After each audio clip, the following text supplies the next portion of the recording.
The air outside the diner was crisp that evening, with the scent of grilled burgers and coffee drifting into the parking lot. Streetlights glowed faintly, reflecting off the damp pavement after a light drizzle.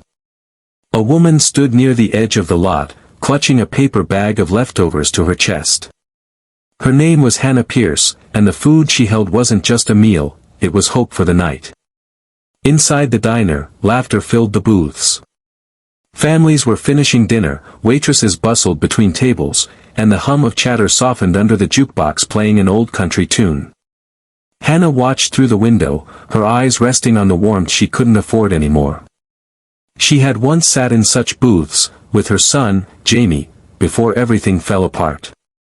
The door swung open, and a small boy, maybe 6 years old, stepped out, holding his father's hand. The man, tall with a clean-shaven face and a look of quiet exhaustion, was named Ryan Cole. He was a paramedic, just finishing a long shift, grabbing dinner with his son before heading home. The boy looked up at Hannah and tugged at his father's sleeve. "Daddy," the boy whispered, eyes wide. "It's her." Ryan paused, confused. "Who, buddy?" "The lady," the boy said softly. "From the park." Hannah turned away quickly, pretending to look for something in her torn tote bag. Her cheeks burned. She hadn't realized anyone had noticed her that day. 2 weeks ago, she'd been sitting on a bench in Millwood Park, feeding Jamie's leftover sandwich to pigeons, when a little boy had dropped his toy truck nearby. She'd picked it up and handed it back to him with a smile. That little boy had smiled too, just like this one. Ryan looked at Hannah for a moment, then back at his son. "You know her?" The boy nodded. "She helped me that day. Remember when I lost my truck? That's her." Ryan's gaze softened, though he still wasn't sure what to do. Hannah looked fragile, her brown hair unkempt, a few strands matted from the mist, and her jacket far too thin for the October chill. The bag in her hands was marked with the diner's logo, but she hadn't come out of it, she'd waited for someone to leave their food behind. Ryan didn't want to embarrass her, but something in his son's insistence made him walk closer. "Ma'am, are you okay?" he asked, his tone gentle. Hannah blinked, startled, then nodded too quickly. "I'm fine. Just waiting for a friend." The lie came easily, though her eyes betrayed it. Ryan hesitated. "You sure? It's getting cold out. You got somewhere to go?" She tried to smile. "Yeah, somewhere." But somewhere was a small, damp tent under the overpass, where her sleeping bag was more patchwork than fabric, and the city's noise was her lullaby. Ryan could have walked away. He'd seen people struggling before, on the job, in the streets, at accidents. But something about her voice, the way it cracked at the edges, made him linger. The boy stepped closer, clutching his father's hand. "Daddy, can we help her?" Ryan's throat tightened. It wasn't that simple. He'd been a single parent since his wife passed 2 years ago. Money was tight, and though he managed, his life ran on a fine thread of balance. Still, his son's words sank deep. Hannah shifted awkwardly. "It's sweet of him, really. But I'm okay, little man. You be good to your dad, all right?" She smiled faintly and started to walk away, her shoes squishing softly against the wet ground. "Wait," Ryan said before he could stop himself. She turned back, her expression cautious. "Look, I don't mean to pry.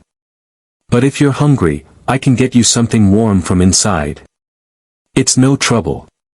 Hannah froze.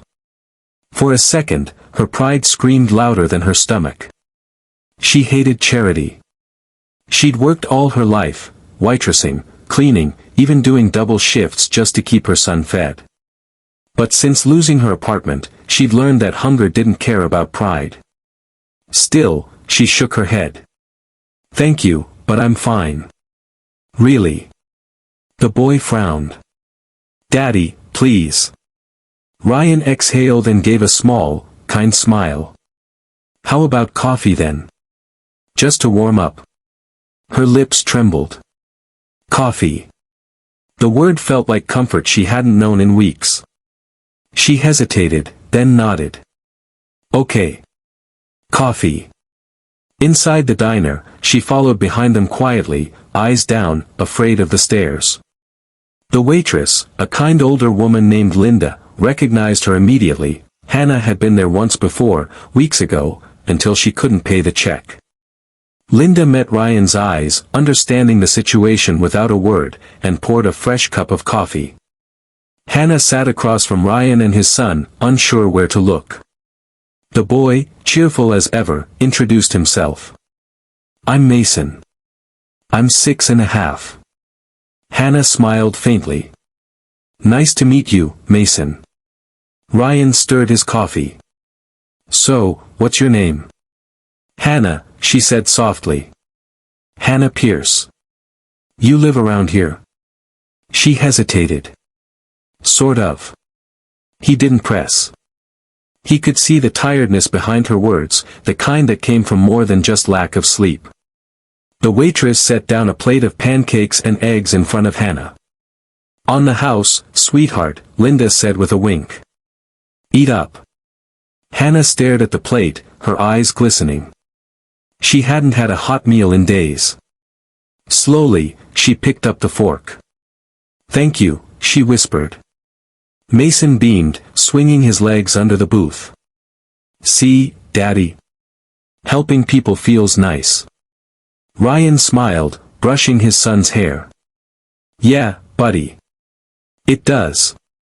For a few minutes, silence filled the table, the quiet sound of Hannah's fork tapping against the plate the only noise. She ate slowly, almost reverently, savoring every bite. Ryan noticed how she tried to make it last, as if afraid it might be her last real meal for a while. So, he said gently, where's your family, Hannah? Her fork paused midair. She looked down. It's just me now.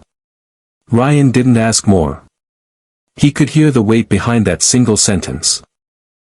After a few moments, she added quietly, I had a son. Jamie. He was 7. Got sick last year. Her voice broke, I couldn't afford the hospital bills. He didn't make it. Ryan's chest tightened. He'd lost his wife to cancer. He knew that hollow ache. I'm so sorry, he said, his voice soft. She nodded, blinking fast. After that, everything fell apart. Lost my job, my place. I tried to start over, but it's hard when you don't have anyone left. Mason's little eyes widened. He didn't fully understand, but he reached out and handed her one of his fries. You can have this too, he said kindly. Hannah smiled through tears. Thank you, Mason. You're a good boy. Ryan watched them, something stirring in him, a mix of sorrow and admiration. Despite her situation, Hannah still spoke gently, still smiled. When she finished eating, she thanked them both and stood. I should go. You've already done too much. Ryan frowned. Where will you go? She shrugged.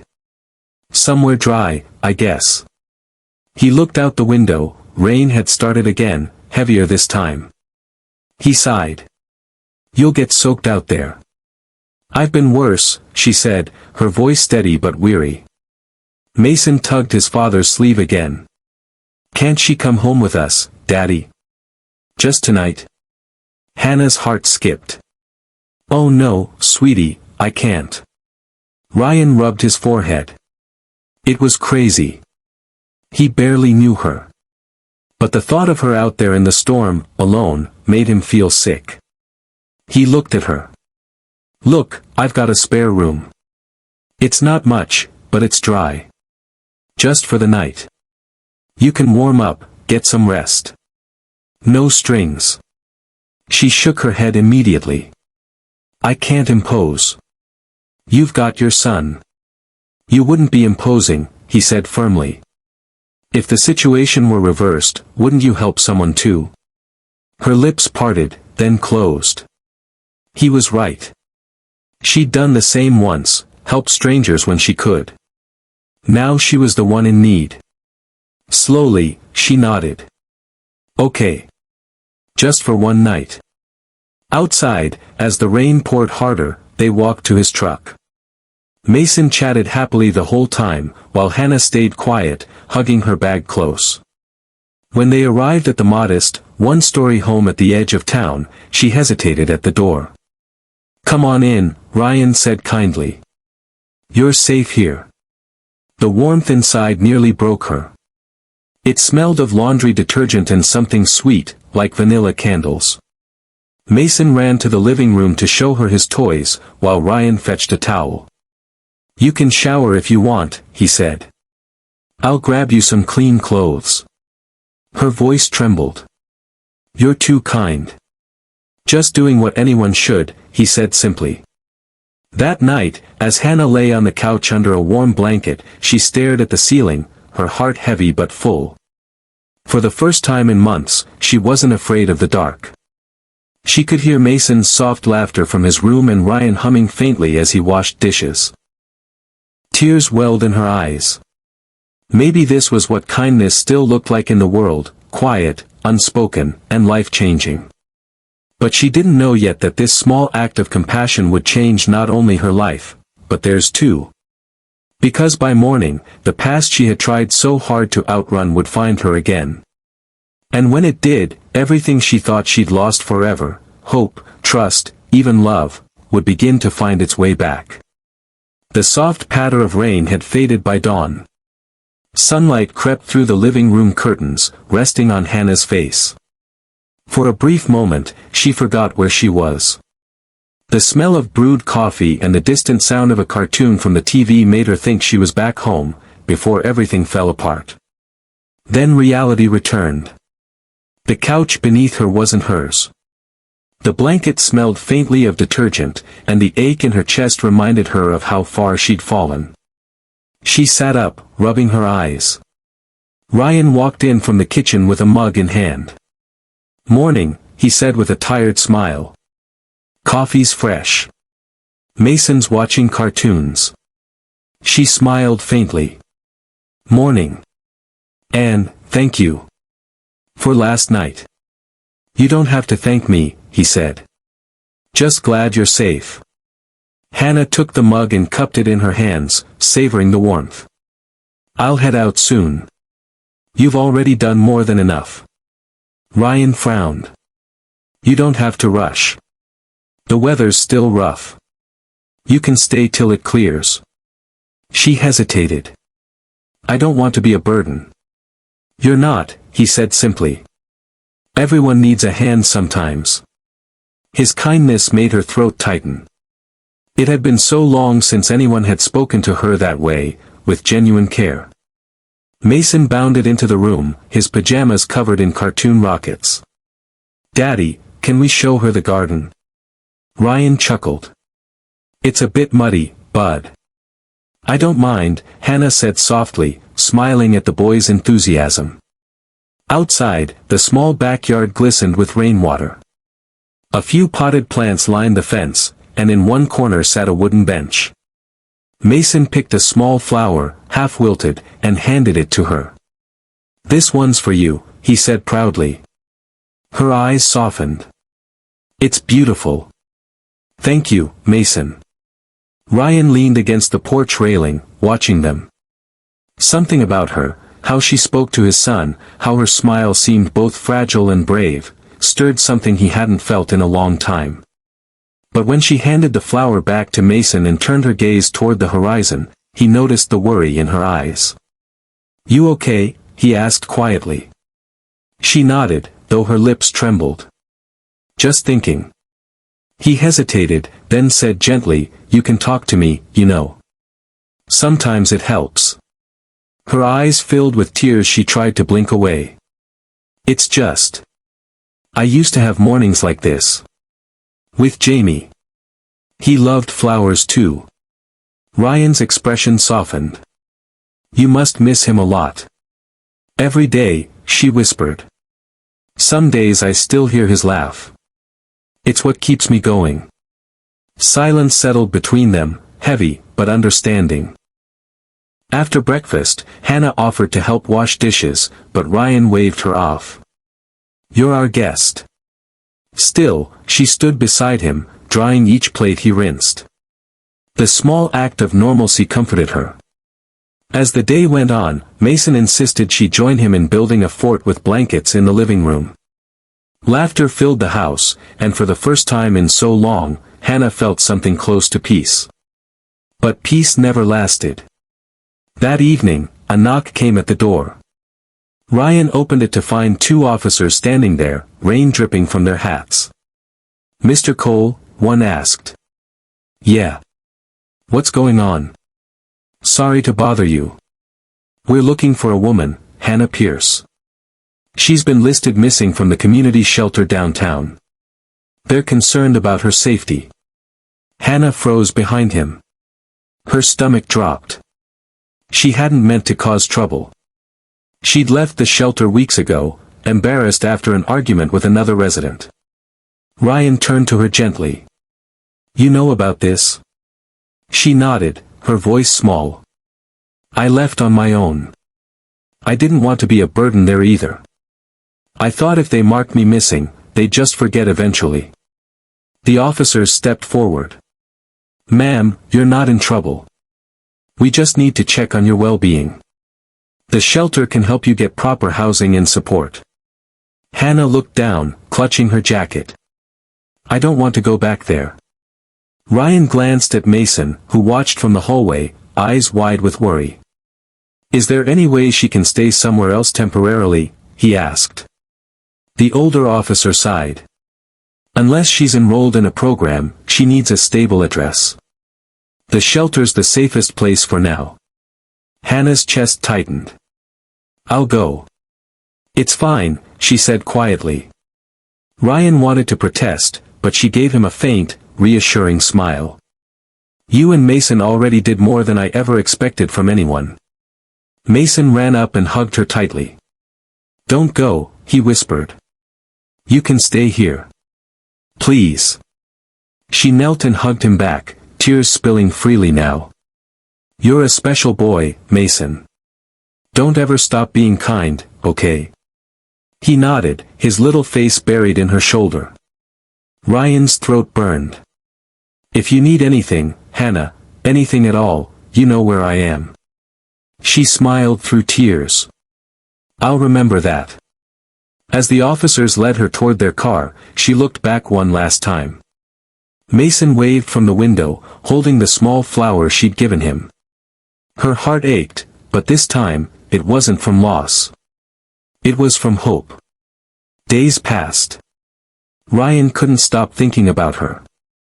Every time he saw an empty diner booth or heard Mason mention her name, he felt that tug in his chest again. He'd tried to move on before, but something about Hannah's quiet strength stayed with him. One Saturday, a week later, he drove to the shelter. Hannah was outside, helping another woman carry boxes of donated clothes. Her hair was tied back neatly, her jacket replaced with one slightly newer. She looked different, still fragile, but standing taller. When she saw him, her eyes widened. "Ryan?" He smiled. "Hey. Brought some supplies from work, blankets, first aid kits. Figured they could use them." She looked at him, warmth spreading in her chest. "You didn't have to do that." "I wanted to," he said softly. "Mason's been asking about you." Her lips curved into a trembling smile. "I miss him too." He hesitated, then pulled a small paper bag from the passenger seat. "He made this for you." Inside was a drawing, 3 stick figures holding hands under a big sun.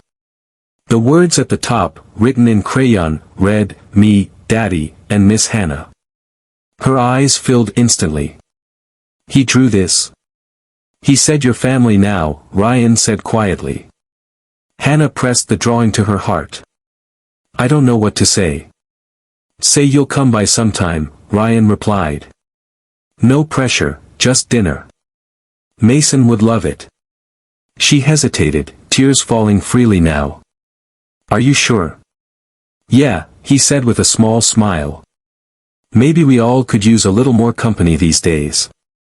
That night, as Hannah sat in her small shelter room, she placed Mason's drawing on the wall beside her bed. For the first time since losing Jamie, she prayed not for herself, but for the people who'd reminded her that compassion still existed. Weeks turned into months. She found part-time work at a local bakery, started saving money, and began to heal in ways she didn't think possible. Ryan and Mason visited often, always bringing laughter with them. And one spring evening, when the air smelled of lilacs and new beginnings, Hannah stood outside her tiny rented apartment, watching Mason run across the yard. Ryan joined her, holding 2 cups of coffee. "You've come a long way," he said softly. "Couldn't have done it without you," she replied, smiling. "Without both of you." He looked at her, his expression warm. "You did it, Hannah. You just needed someone to remind you you could." She looked at Mason, his laughter echoing through the fading daylight. "He did that," she said. "Your son saved me." Ryan smiled. "He's got a good heart." "He does," she whispered. "Just like his father." They stood together, silent for a moment as the sky turned golden. It wasn't the life she'd once imagined, but it was something real, something beautiful born from the simplest act of kindness. Sometimes, she thought back to that night at the diner, the leftover food, the rain, the little boy's voice saying, "Daddy, it's her." That single moment had changed everything. Because kindness, she realized, doesn't just feed an empty stomach, it restores a broken soul.